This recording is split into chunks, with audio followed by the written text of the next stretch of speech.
हाँ तो दोस्तों, आज हमारा टॉपिक है गायों के बारे में।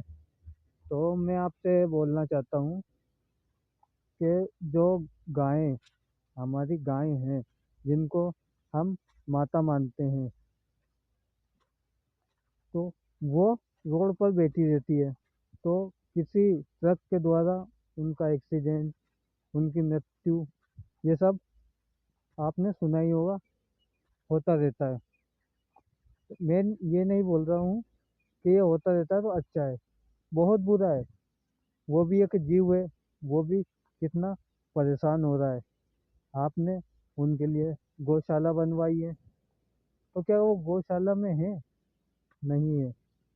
अगर है तो उनके लिए चारा नहीं है, और अगर आपके वहाँ है तो बहुत अच्छी बात है।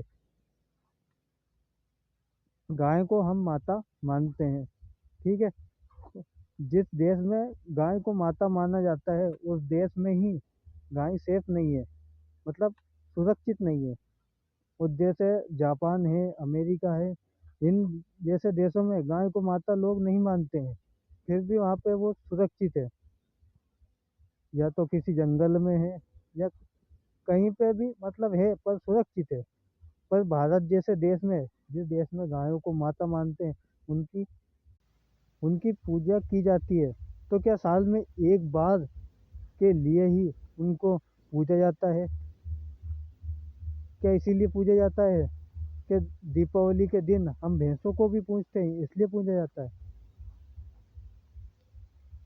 गाय को अगर आप पाल रहे हैं तो कृपया करके उसे छोड़े ना, क्योंकि उसे हम माता मानते हैं।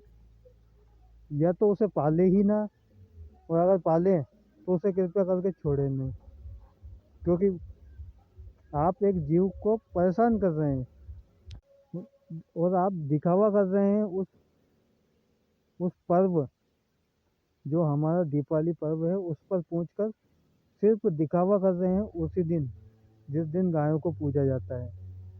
क्या और दिन भी आप उनको उसी तरह ही पूछते हैं, उसी तरह ही मानते हैं?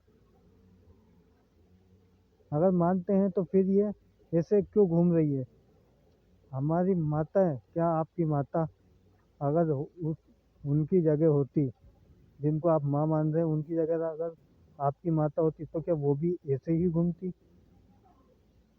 ये बस उनके प्रेम के प्रति एक उदाहरण था। जैसे अपनी माँ है, वैसे ही गौ माता है। कृपया करके उनको अगर बांधे तो अपने